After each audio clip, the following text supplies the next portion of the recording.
how to pay off your mortgage years earlier without being a landlord.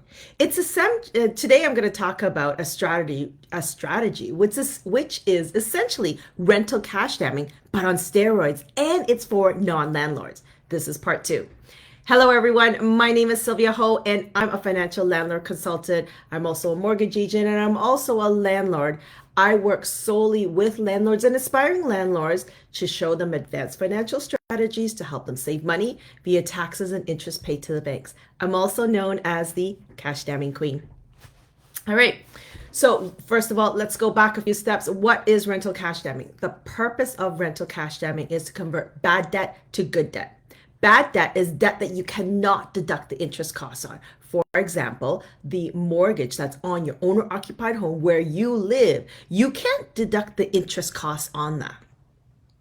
I'm going to show you in rental cash damming how you can convert that bad debt, the interest that you pay on that bad debt, into good debt. Good debt is tax-deductible debt. And by converting bad debt to good debt, you're going to pay off your owner-occupied home mortgage 8 to 12 years earlier than planned. You want to learn more about rental cash damming? Comment below, learn, and I'll send you a 1-hour training. Last week, I explained to you a new strategy called the debt swap strategy, which is essentially rental cash damming for non-landlords. If you missed that training from last week, look below in the YouTube channel and there'll be a link for last week's training. Today, I'm going to talk to you about I'm going to talk to you about 3 things to look out for when you apply the strategy to your finances. So when you apply, actually, before I talk about the 3 things, let's just talk about what debt swap is all about. So if you have non-registered funds, let's just say you had $50,000 of non-registered funds, what you can do is you can cash out those funds, you can pay down your mortgage, and then your line of credit will increase and you borrow those funds and you buy similar investments. They must be non-registered investments, and now you could deduct the interest costs on that LOC.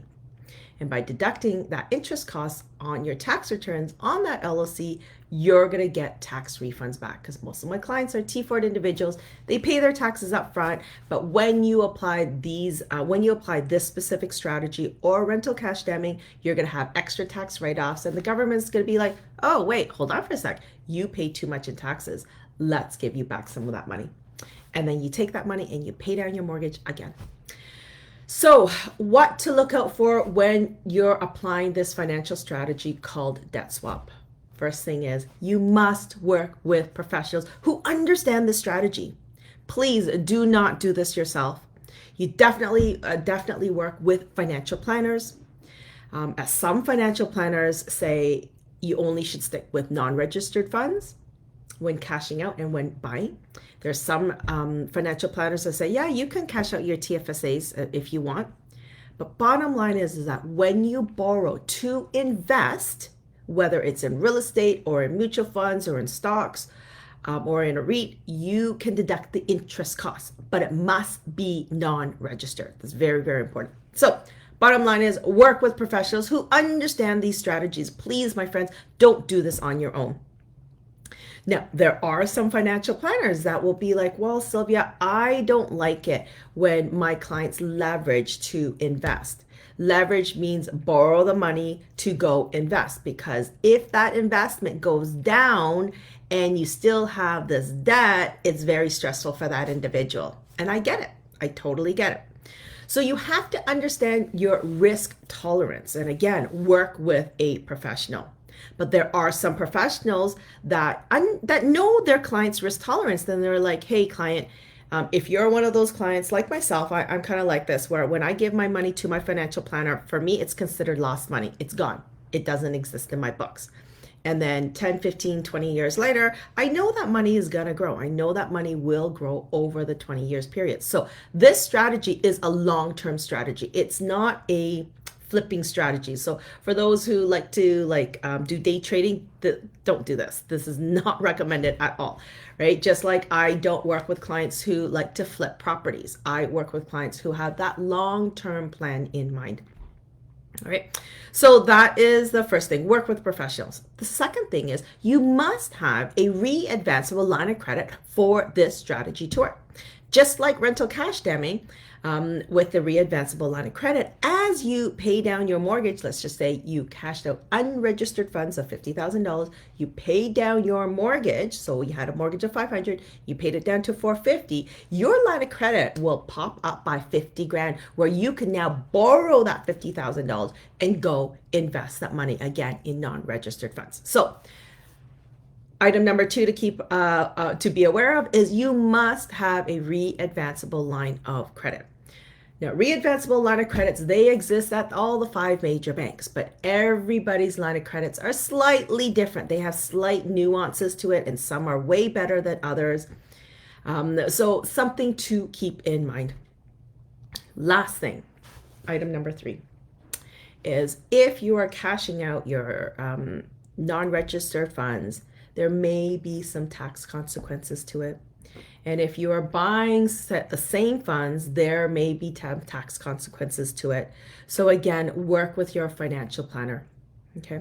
Also, there may be some penalties if you're paying down your mortgage by $50,000, but your prepayment is only $20,000. You may be hit with a penalty. So again, this is where you work with someone like myself, a financial landlord consultant, where we can look at the numbers. Numbers don't lie to you. I got spreadsheets everywhere, right? And I'll say, okay, if you did this, this is how much you will save. If you did this, this is how much you'll save. Oh, the penalty is this amount. Okay, yeah, doesn't make sense. Don't do it. I'll let you know up front if it makes sense or if it doesn't make sense. If you would like to, so those are the 3 things. Work with a professional. Make sure you have a proper re-advanceable LLC.